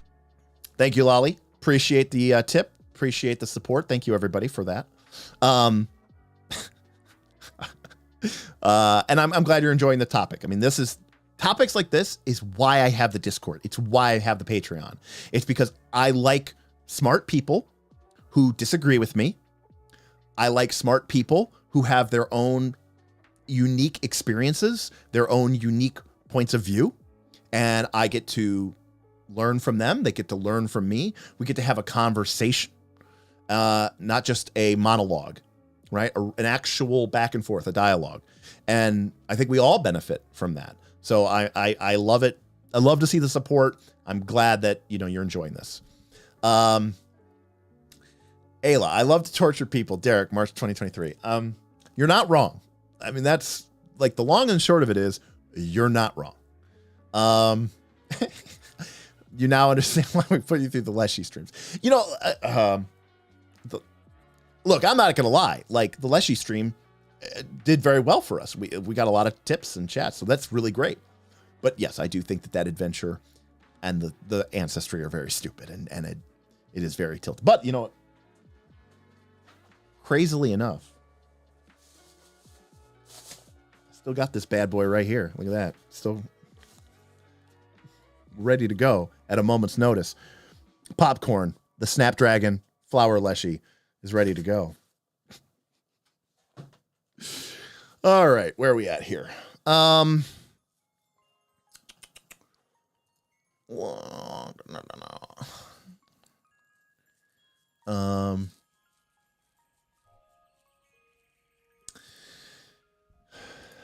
Okay, Trep the Snake says, I never felt that story needed to be supported by the rules. What I mean is that I never felt like D&D or Pathfinder 2E was limited story-wise.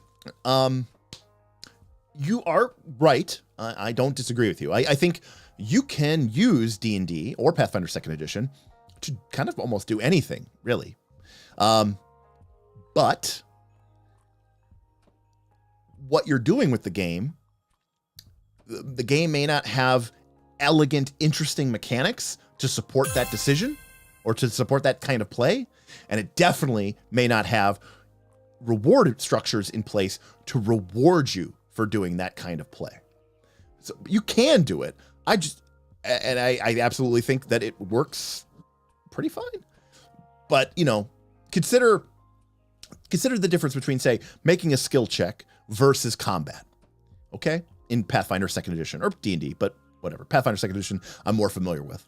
In combat, you have 3 actions. You can move, you can set up flanks, you can aid, you could strike, you could use a 2-action activity, maybe like power attack. Is this a good option? Well, I have a big bonus because I have a true strike on me, so maybe I will use power attack. Or I have 2 weapons, but he has reach. Should I step? Maybe he has attack of opportunity, right? You're using all these interesting decisions, and they matter. And then the skill system is, I don't know, roll the die and tell me the number. Did you beat the DC? Yes. Okay, then you succeeded. Right? I'm not saying that that's bad. I'm just saying there isn't as much back and forth. There's not as much interesting player decisions. There's not as much, choosing it. Combat in Pathfinder 2nd Edition feels like you're playing a, like a real-time strategy game, StarCraft 2 or, Age of Empires. The skill system can feel a little bit like you're playing tic-tac-toe. It's like, well, I'm going to put this here because otherwise I lose immediately, and so I don't really have a choice. I'm going to use my best skill. We're going to pick the person in the party who has the highest value. They're going to make the check, right? So it's more like it's just not very compelling. You could do it. I just don't think it's rewarded or encouraged. GM Scott says, of course we enjoy your suffering. The difference between comedy and tragedy is perspective.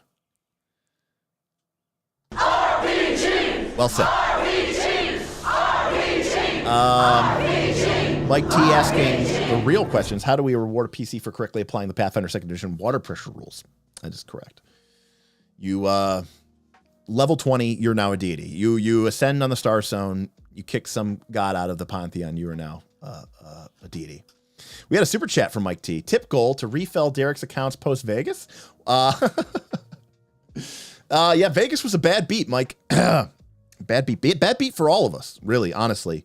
My friends got killed, just annihilated in craps and palm and the slots. Just got killed. I lost money, not nearly as much money as they did, because I have this thing when I gamble, which is a good thing, by the way. If I lose gambling, it makes me less likely to want to continue to gamble. So if I lose, let's say I lose a couple $100 gambling, I might kind of be like, I'm not mad, but I'm like, it wasn't really fun or whatever, especially if it was like real quick and really lame. And then I'll go and maybe I'll play some other game, cheaper, smaller, because I'm not feeling it as much. And then if I lose that, now I'm like almost completely disincentivized to want to gamble pretty much for like maybe the rest of the morning or the rest of the evening. So I might not at that point, I might go, I'm going to go, go look at the shops or go people watch or go get some drinks or watch a, basketball game. At that point, I'm, strongly disincentivized to it. So it's like sort of a natural feedback loop that prevents me from losing too much money. But thank you for the tip though. Let's see here. We might have missed some other stuff here.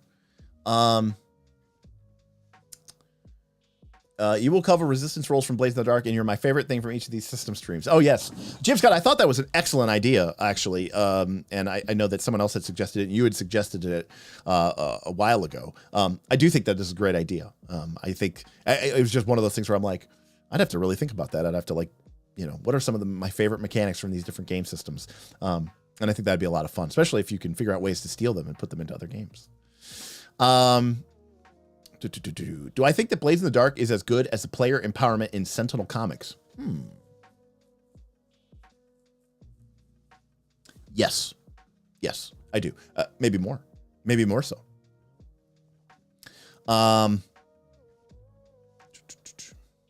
For sure. I suddenly realized all my favorite systems have John Harper's name or fingerprints on them. That's a good choice. One of my players just showed up after the rest bailed last minute. He didn't see the Discord before he drove over. Speaking of rewarding players, might give him some sweet loot and a couple levels. This isn't what KC was actually getting at, but kind of is. Let me throw something else at you. Okay, ready? Am I back from Vegas? I still have my shirt. Yes, I did not lose all of my money, but I did lose a lot. KC, let me just say this. The last campaign that we ran, that wasn't on the show, was a Dungeons & Dragons 5th edition campaign. And it was sort of an old school mashup, mix-up that I used a bunch of house rules. But we played using Goodman Games. Goodman Games went and redid like B2, B1, X1, all of the old, so B2 is Keep on the Borderlands, famous adventure. I've run it a million times at cons. I've actually used it a lot I've probably played it more with Dungeon World, honestly, instead of BXD&D. But I wanted to play it, and they had made a 5th edition version of it, and we said, why not? Bob's brother is home from the military. He joined us. Our buddy Rich, who's sometimes in the chat as SC Voldo, came over and played with us. It was just, fun, dice rolling, drinking. It was pretty low key. At the end of that campaign, I think we had 7 players, which is for me, or 8 players. For me, it's a lot, but very rarely were all players present. If you would, at the end of the campaign, Smith, who was there every time, because we played at his basement, Smith, who was there every session, was like level 5. But we also had Bob was only level 4. Our buddy Kaz, Thrawn the Barbarian, he was only level 3 because he missed like 3 or 4 sessions. Smith was there for all of them. He was level 5. He showed up. He got rewarded. If you give players experience points when they're not there, you're telling them subconsciously, it doesn't matter whether you come or not. You're going to be rewarded no matter what. Whether you play or not play, whether you do well or not do well, you're going to get the reward all the same. Now, I know people are thinking about this from a fairness and an equality standpoint. That's fine, and maybe that is the right way to think about it. But I am telling you that it does create a bad incentive. And whether you know it or not, whether you want to admit it or not, it does create a problem in your game. It creates a system where you are encouraging people to, not care whether they show up or not, because they're going to get the reward either way. And that is problematic.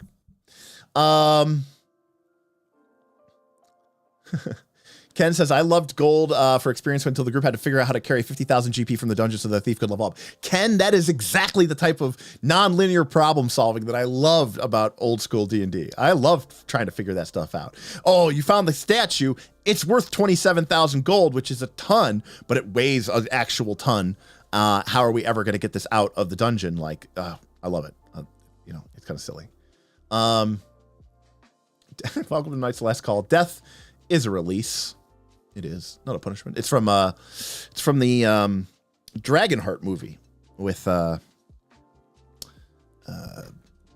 Dennis Quaid, evil King Einan. Death is a release, not a punishment. Gabe says, I remember something you said about death in Pathfinder Sectors. The PC dies, and then they make a new PC, which will show up in the game, the same level as the original PC, plus lots of magical items, nothing lost. Yeah, Gabe, I mean, that's a point Smith makes a lot, which is in Pathfinder 2nd Edition, there's nothing random about your character creation. So if you have a level 5 fighter who chose, sudden charge and combat grab and knockdown or whatever feats you took, and you had a +1 striking bastard sword and, whatever, and your character dies and the GM says, okay, sorry you died. You have to make a new character at level 5. You could literally make that exact same character. And if your GM was following the, treasure guidelines given in the book, you would have pretty much the exact same items. In fact, because you're now able to build your character from scratch, you might actually have a better character because you get to custom build whatever items that you specifically want instead of maybe having to have taken what the GM gave you. So it's kind of a weird problem to have, honestly. You can't do random stats because stats matter too much and the math is too tight. And I also am very aware. I've seen this at my own tables. So I'm not throwing stones. I'm very much living in a glass house. I understand that everybody says, I want to roll for stats because they're thinking I'm going to roll multiple 18s. Nobody is prepared. Nobody's thinking I'm going to roll the character that has 3 5s. And now I'm stuck with this character. And now, what does that incentivize? Me dying. It incentivizes me playing like an asshole so I die so I get to make a new character. I don't like that incentive, which is why I struggle a little bit with random stat creation. I love it because it actually creates unique characters. And if you do roll a nice character, you have this maybe kind of weird sort of tension because you're like, on one hand, my character is very powerful, but on the other hand, my character is very rare and special. And if they die, I'm not going to be able to get that back again. But I also feel like it can create some, weird incentives. So,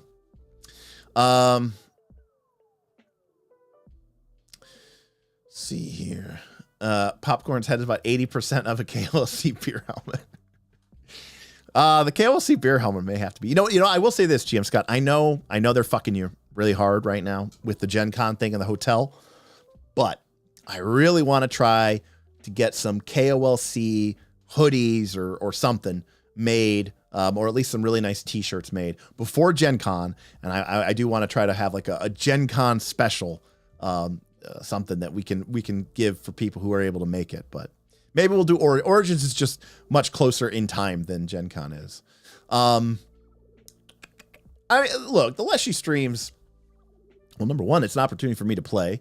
But and I love getting a chance to, play with Vin and Damien, and Donnie was in our Christmas Poppet stream, so that alone is very fun.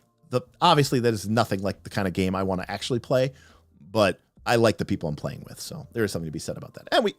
And you all are very generous when we play, so that I like that too.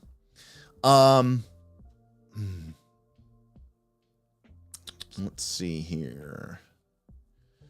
John says, I found that in AD&D, the old rules for training and finding mentors for spells, etc., were so much more fun and helped even things out when players either advanced too fast or too slowly. John, you're preaching to the choir here. Yes, AD&D had a lot of built-in breaks and a lot of built-in speed bumps to sort of manage and maintain the pace of the game so that the players couldn't, spiral out of control and gain power and levels too quickly. So I definitely agree with you there.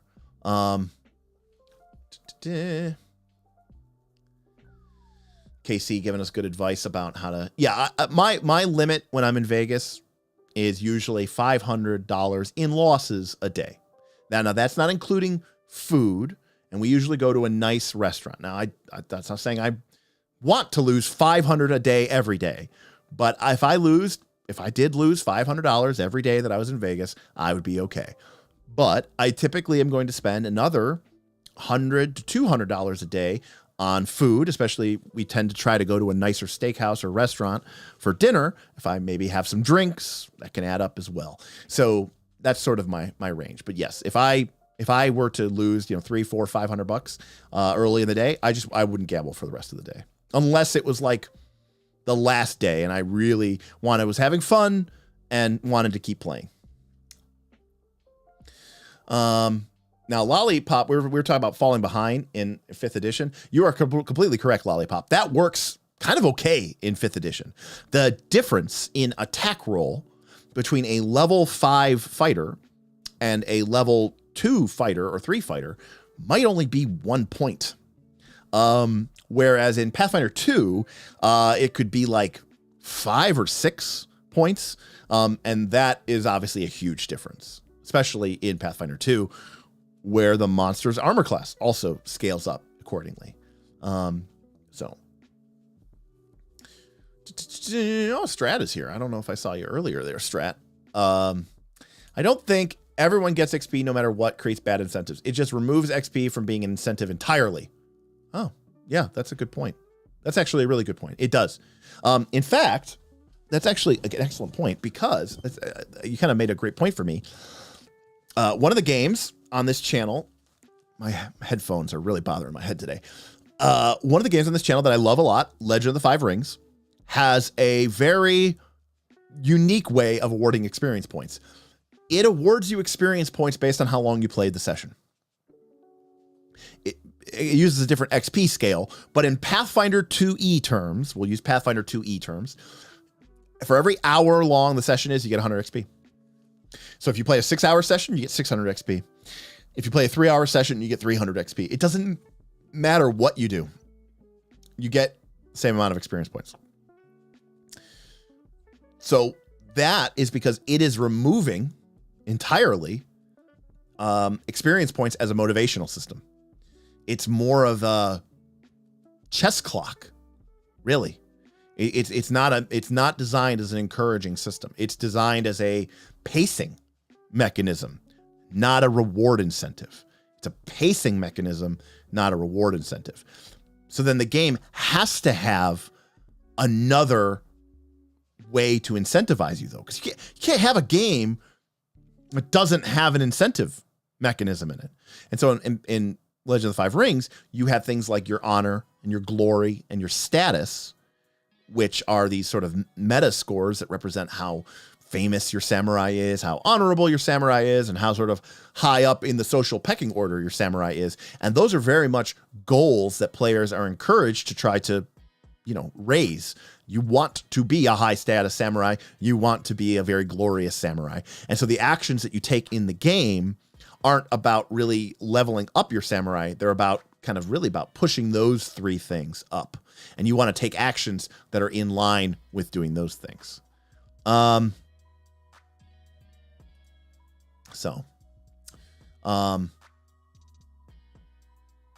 yeah, so I completely agree with what Strad is saying here.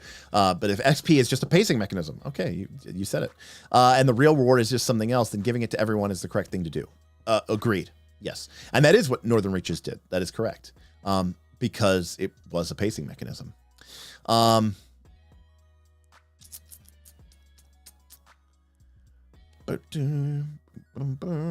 Let's see.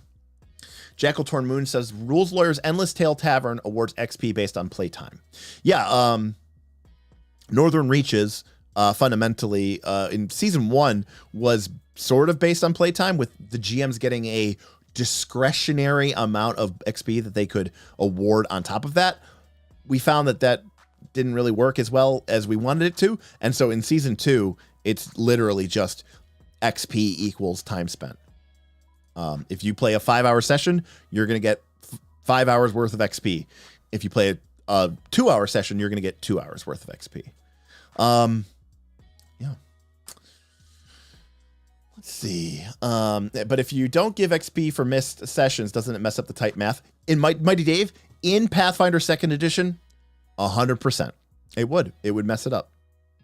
In 5th edition, you can get away with it because it uses flat progression, and the math is flat, and the difference between a level 5 or 6 character and a level 2 character is much lower and less. Additionally, Mighty Dave, if you look at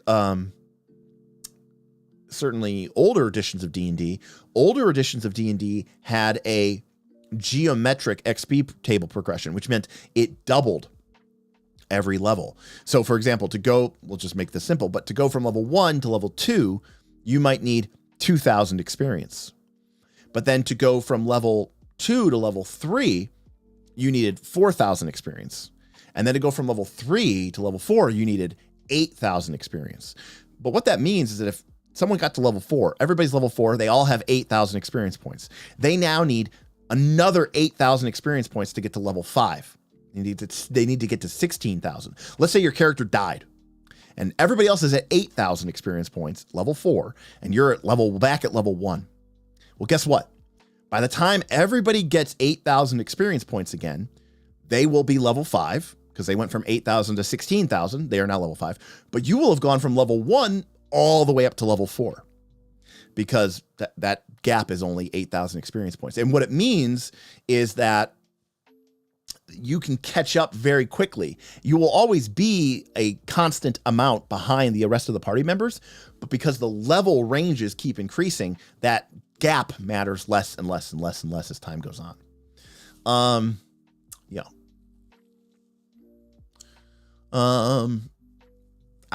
Now, so John is saying all good points, but also with the right gaming group, the incentive could just be the story itself. It was like that for my group back then, and Professor DM sounds like his own group is that way. So, you are right, but I also think you're wrong. And let me point out why. Okay. I love these games. Okay, this is Microscope by Ben Robbins. This is Kingdom by Ben Robbins. And this is Follow, also by Ben Robbins. Now, and this game here says, this says a role, it's hard to see because it won't focus. It says a role-playing game about communities. And this says a fractal role-playing game of epic histories. Ben Robbins is wrong. These are not role-playing games. They are fun, but they are story games. And I think that there is a distinct difference between role-playing games and story games. These games do not have the sort of incentivized individualism structure that a role-playing game requires. The point of playing these games is to create a story. There is no concept of the sort of individual progression. The whole point, there is no actor role here. Everyone is a director in Microscope. Everyone is a director in Kingdom. Nobody is filling that sort of actor role. And that to me is a very big distinction. And so while Ben calls these role-playing games, I do not. And I think that is a misuse of the term. I think role-playing games as a term is, we have problems with the definition entirely, but these are not, these are story games. And so what John is talking about here, and I don't want to put words in your mouth, John, but like, I think if you're playing it for the story, then you're playing a story game, but you're playing it with a role-playing game. And I think that it's crossing too many wires. There might be some overlap in the Venn diagram, and that's why people get away with it. but I think you're just having an unnecessary amount of friction that you just don't need, or you could maybe avoid if you were properly aligned. Wow, Nin, a game with no incentive would be something like Microscope, which honestly doesn't even feel like a game. Nin, you know what, buddy? You and I we're on the same wavelengths today, right? Good stuff. Well,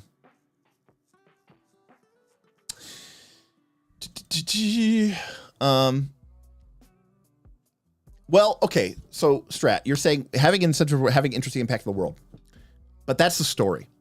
There's the game, and then there's the story.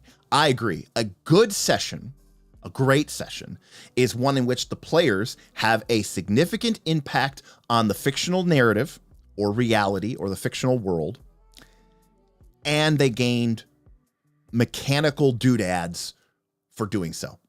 That is the give and take.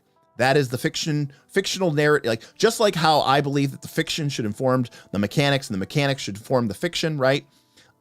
I think that that's true even in a reward system. You're absolutely correct.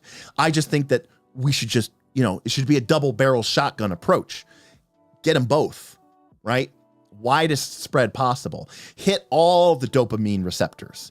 You did the cool thing and you get the cool thing, right? Like, it should just all be part of this sort of incredible incentive, because as a player, as a GM, that if you do that, it's like Pavlovian, right? It's like getting the cheese at the end of the maze. Your players are going to start to respond. They're going to start to play the way that you want them to play.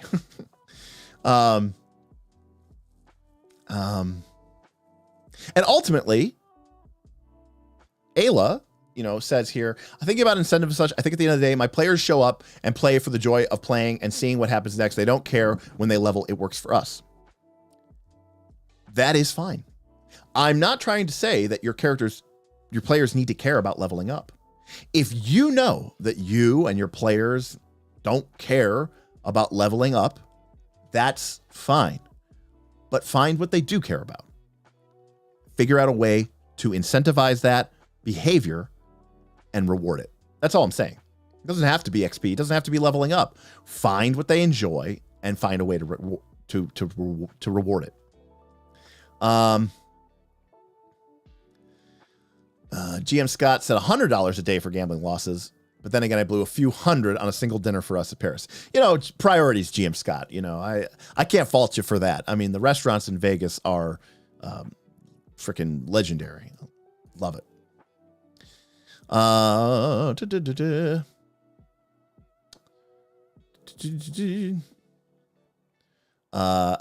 Bring it, Derek. I like a good bantering. Hey, thank you for subscribing. Yeah, and John, I don't think anybody is black or white, is one way or the other. There's always going to be a mixture of things, right? And so, yeah, I mean, I think that's 100% true. Does that mean role-playing games aren't role-playing games for GMs? Or the question, what are the incentives for the GM? That, Dan, is a fantastic question. And I think you answered it. It is not a role-playing game for the GM. It is a storytelling game for the GM. Because their experience with the game is going to be, if you've played and GM'd, you know that those are very different things. Now, yes, Strat, I was actually going to bring this up. In Northern Reaches Season 2, launching here in the next couple of weeks, GMs do get experience for running games, which they can use to level up their dungeons and their sites and all this other stuff. But that's more of a meta construct. It's because we're running it as a big community game. But I think ultimately, as a GM, right, in a story game like Microscope, you are taking a big picture view. You're not looking at your game or your story or your narrative through the lens or through the eyes of a single character. You are looking at the whole narrative, and you are saying, was this narrative, which we all created together and the dice shaped or influenced or fucked up as they will, was that an enjoyable process? These games, are fun. I enjoy them. That's why I own all of them, and I play them frequently, especially at cons, because role-playing games aren't interesting to me as a one-shot. Because again, for me as a role-playing game, it's about that character's arc or journey over time, the progression, and to see them making these choices. And that can be very difficult to get through, in my opinion, in a single session, especially when you're playing with other players and people, because everybody gets only so much spotlight time. But can I create a compelling story in a short amount of time in a one-shot? Absolutely.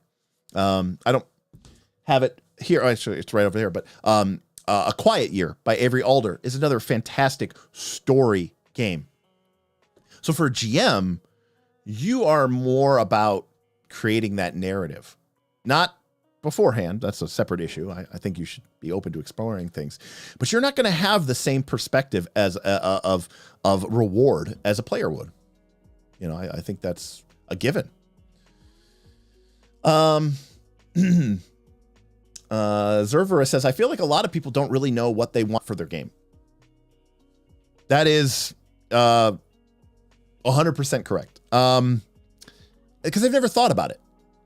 And again, it's like, it's like your favorite food, maybe your favorite food is, Patagonian toothfish. You've just never had Patagonian toothfish before. Maybe you would really love your steak with a nice béarnaise sauce, but you've never been exposed. You've never thought about other ways that you could enjoy your steak, so you've never had it with béarnaise sauce. It's kind of the same thing with role-playing games, and that's kind of what this channel is all about. It's about getting people to think a little deeper and dig a little deeper into their own games and into the game systems that we choose to use and bring to our tables, and ask yourself, okay, but why though? And how? And does this do for me what I want it to do for me? So yeah, I think that's a very true statement. Simple, but very true. Jorge is here. Says, hello. First time that I can catch the stream. Welcome. Quick question. How do you find rewards players in games like PBTA or Fate where inventory and EXP are not as important as narrative? Well, Jorge, I'm going to go ahead and kind of fundamentally disagree with you. I think that in games like Powered by the Apocalypse, I think that gaining XP to gain additional moves or taking new things from a playbook, getting an advance, I think is the official term in PBTA language, increasing my stats through advancement. I think those things are all very compelling choices. I think that they are rewarding because I get to say, especially in PBTA games where a move can really fundamentally change the way that you interact with the whole game. I think that could be an absolutely huge win from that perspective. Now, in Fate's instance, you are correct that Fate does not have as much of the session to session, the campaign to campaign, or like the long-term reward structures. It doesn't really have levels. But Fate is very big on rewarding those moment to moment. The character who plays to the game is rewarded. They're incentivized to do that by playing to their character's aspects because they're going to get fate points. And those fate points are going to allow them to basically kind of be powerful, right? They're going to be able to declare narrative truths. They're going to be able to re-roll and succeed. They're going to be able to get bonuses. They're going to be able to power abilities that require fate points to activate.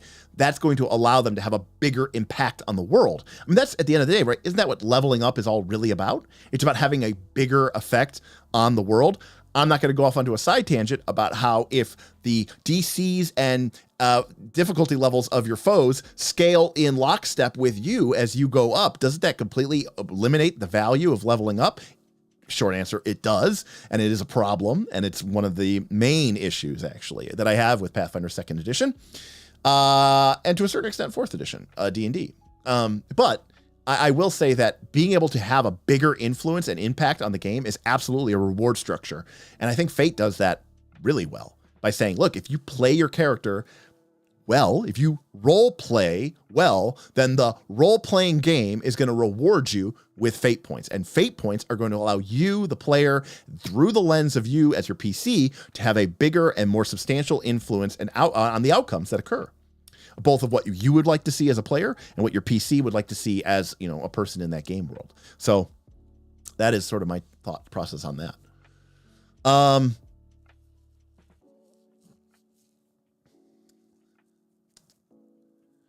So Ayla says, my players are incentivized because they want to pursue their character goals, and I create an environment where that is possible. Their incentive is, I want my character to realize their goals. So Ayla, why don't you tie experience points to characters achieving their goals? I mean, you might say, well, they already do that, but it sounds like to me like you were awarding, giving them milestones whenever they, you felt like it or felt like it was the appropriate time.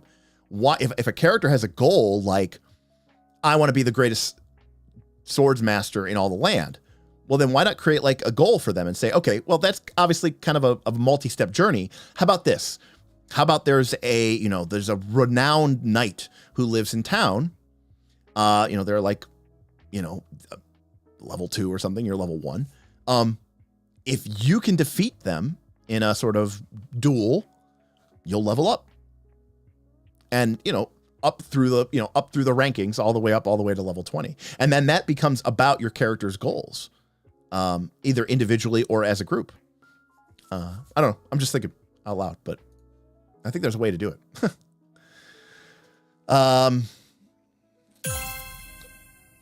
Jason B is here. Jason B tipped $10. Our players' incentives are to roll dice, so we try to make sure they can roll as much dice as possible. And that rolling dice leads to more rolling dice. People do like to roll dice. I cannot deny that. I don't know what everybody has a different upper limit, but Jason is right. Players do love to roll dice. You know what, Zerverus, I commend you for just being honest and saying, I just want to level up. That's fine. That's totally fine. I think that is a totally you know what, Zerverus? So do a lot of people. That's why these games are very popular. At the beginning of the stream, I talked about how the psychologist was baffled about why people spend so much time playing World of Warcraft. And the short answer is because in D&D and in World of Warcraft, you can level up. And in the real world, you kind of can't. Like, you can go get an education. You can go, I don't know, get married, but it's not really leveling up. It just kind of is just existing. No, we want the defined, I am stronger. That's Bob. It's definitely Bob. Yeah, number go burr is definitely a thing. We make fun of it, but it's a thing. Jim Scott, 1 second behind me. Bigger numbers go brr. Yeah, exactly. Totally right.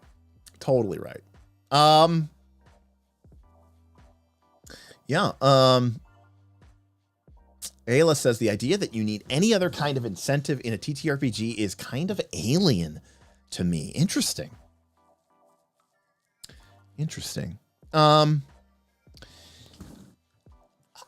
Is that unique to TTRPGs? Would you play a game that had no goal or any sort of incentive? I'm curious. Yeah.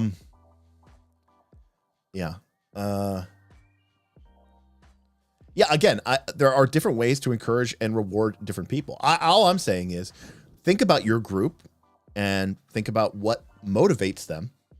And I think that is, you should try to figure out a way to reward them. Now, the intrinsic act of doing something might be rewarding to them. Like, for example, I'll give you sort of a metaphor of this. Let's say there's somebody who likes to cook. Now, just cooking meals gives them joy. And they love, making meals for their loved ones. That's great. That's sort of that we like playing the game part. But we live in a world where people have rents and mortgages and car payments. And in D&D and all this other Pathfinder, we have levels and feats and skill increases. So it's great that person loves cooking. They should continue to do that. But let's pay them too, right? Let's give them money. Because that way, they can have their cake and eat it too. And it's the same thing kind of true with, games like D&D and Pathfinder 2nd Edition and pretty much all these games, that you need to decide, is the behaviors that my players and I want to do, is that what this game is set up to reward? And if not, do I need to change it, or do I need to play a different game? Because I think that if you're misaligned on that, I think you're missing out. I don't think it's not like your game is going to fail completely. I just think you're missing out. That's all. So yeah. Boothby just got home from the gym. Big Boothby. Boothby, I got to be honest with you. Your deadlift number, very impressive, sir. I've been trying to get back into lifting. Bought a home gym, and I've been sort of slowly getting myself more comfortable with a pretty tough routine. And I'm like, okay, I know I've lost a few steps over the last couple of years, being at home, no gym membership because of COVID. And I was like, all right, I'll start deadlifting again. I was like, I'll throw 225 on there and see where I'm at. Boy, that thing kicked my ass. But Boothby's been putting up some big numbers. Anyways, sorry. Just gym bro talk. Sorry about that. Nin says, to praise Blades a bit more, I love how at the end of a Blade session, players get to justify, why they deserve the XP. It's a great way of highlighting what your character did, what they did to everyone. Yeah, again, Blades has a fantastic reward structure because you get to have that conversation about it. And it's a great reminder of, Blades in the Dark has those questions. And I'm actually 100% on board with people changing those questions to better suit your game. Like, I think one of the core questions of Blades in the Dark is, or maybe it's Scum and Villainy. It's either Scum and Villainy or Blades in the Dark. Maybe it's both of them. But there's like a question of like, did we do something crazy and bold and outrageous and daring? Right? Because the game is trying to reward you for being crazy, daring scoundrels. And so it gives you experience points for doing that. But if that's not the type of game that you want to play with that system, if you want to be the very cautious, manipulative, every action is always controlled, your masterminds with 5 levels of protection deep, then maybe get rid of that question and replace it with a different question. Like, did we expose ourselves to no actual harm or danger this session? If so, everyone gains an XP, because now you're rewarding the kind of behavior that your players are seeking against anyways. You're going with the flow, with the grain, instead of against it. And I think that that's kind of important. Let's see. Derek likes torturing people. Math is tight, and that's a problem. Blades in the Dark is good. That's what you took away from the stream. I appreciate it.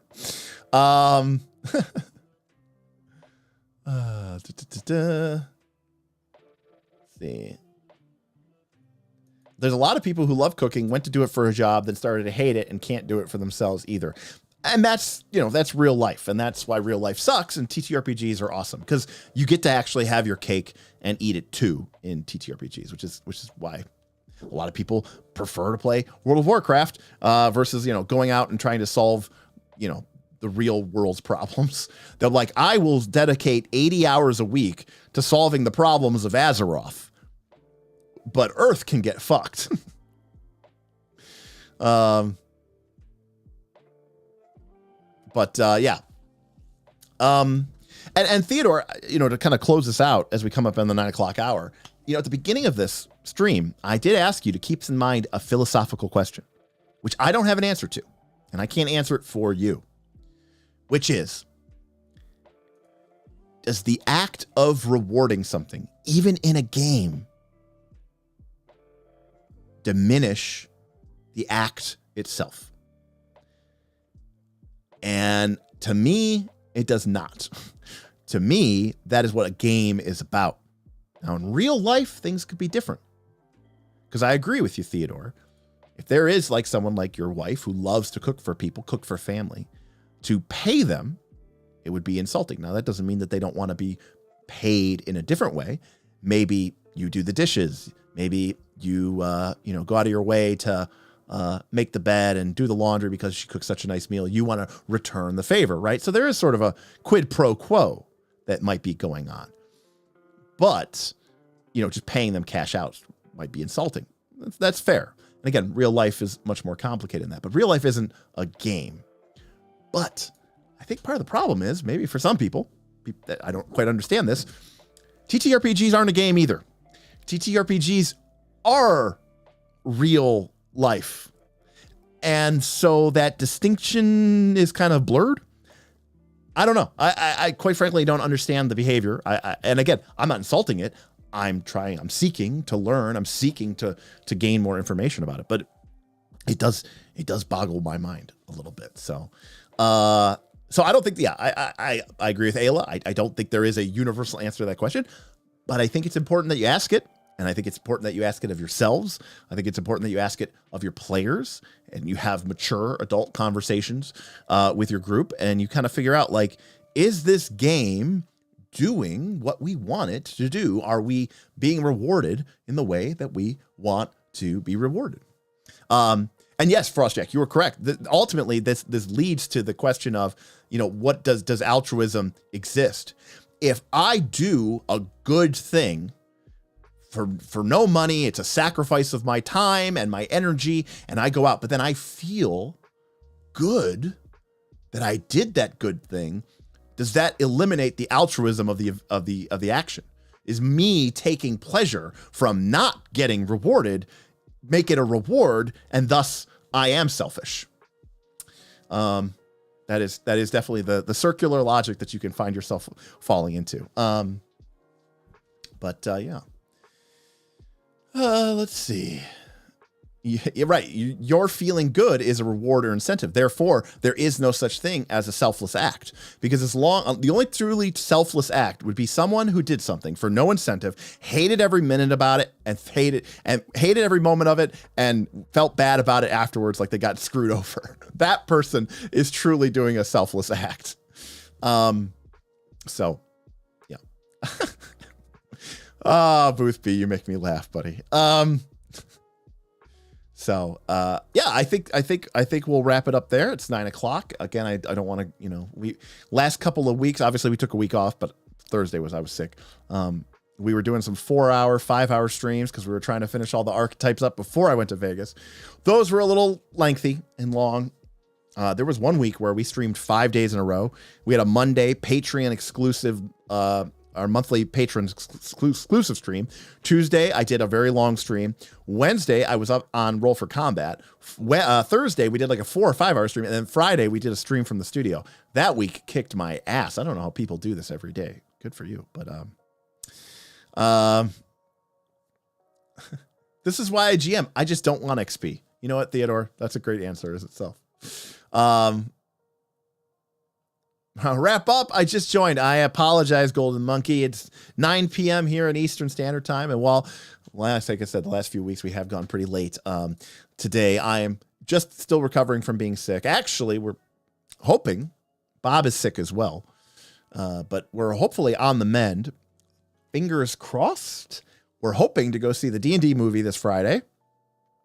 You'll have to let us know if you want to see our thoughts on the D&D movie after we've seen it. I have avoided reading any reviews. I mean, obviously I've heard everybody saying, quote, it was better than I thought it was going to be, or it was actually pretty good. But I'll take that with a grain of salt. And after all, people do love games that I think are pretty much average and mediocre. But I will admit, given the reviews, I am a little bit interested to see it. Yeah, Lance. We haven't made the decision yet because everybody's sick still. But if we do go, you should come because we're probably gonna go see it like early in the day. Great stream today. Love the chat from Frostjack. Thank you, Frostjack. Glad that I'm feeling better. I am getting there. I'm going to see D&D on Tuesday. It's the cheap day. I love it. The good news for me is I can go see the D&D movie, pay for the tickets for, Bob and Aaron or whatever, and then I could write it off as a business expense and say, this was for the channel. Yeah, it is an interesting question. Again, today isn't about, 5 feats that you can add to your campaign that's going to make your character so cool. It's not about that. It's about, it's about philosophy. It's about, these sort of philosophical concepts, really, these sort of esoteric concepts of what does it mean to be rewarded? What does it mean to be incentivized? And there's a lot of different structures. We didn't touch on this. We could touch on this maybe in a future stream. You guys enjoyed this stream tonight, so maybe we'll do something. What are the type of incentive structures that we can use in TTRPGs? We talked about experience points a lot. We talked about fate points a lot. What are some of the other ones? And how do we get to that point?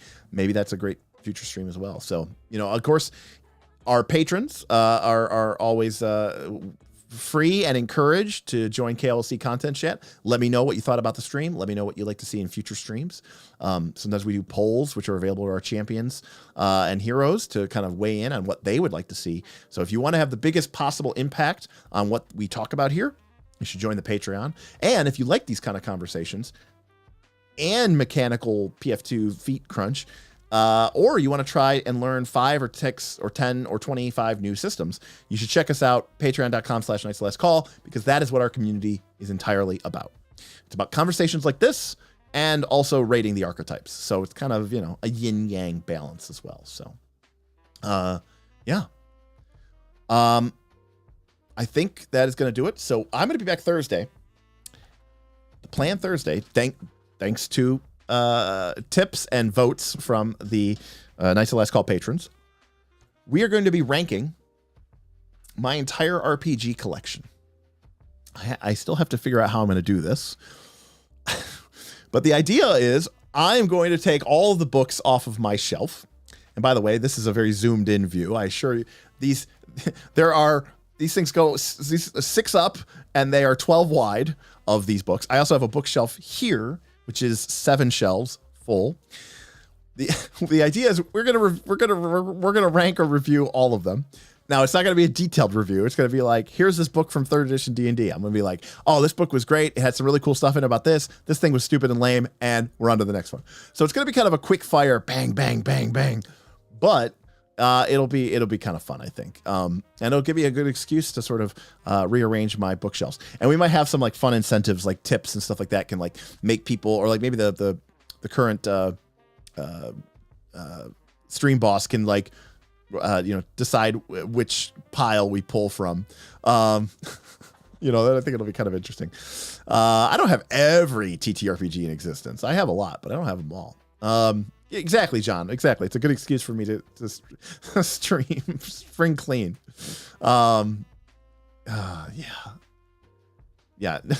Well, again, I don't own every book, but there's going to be some areas and sections where I'm going to have more experience than others, and maybe there's a couple weird ones in there that I'm sure people will be like, what the hell is that game? And I'll be like, oh, let me tell you about this game. So that it's probably going to take us more than one stream, but it's not going to take us like 18 or 20 streams like, spells and archetypes did. It's sort of a fun, quick, more enjoyable way of doing the tiers ranking that people do seem to like. So that is going to do it for me. So I will see you Thursday. Hopefully I'll see you on the Discord and we can, talk about RPGs, because that's what we do. Thanks to everybody who came out and supported us tonight. Thanks to Jason B, Mike T, Lollipop, Ken Sexy, Frostjack, GM Scott, and Texan for your incredible support. Thank you to all of our adventurers who support us on this channel for their cool emotes and fun loyalty badges. And of course, the biggest thanks to all of our patrons, squires and knights, and especially those champions, and especially those heroes, for your continued support, which makes this channel a possibility. So thank you so much for all of that. And we'll see you next time on Knights of Last Call. Good night, everybody.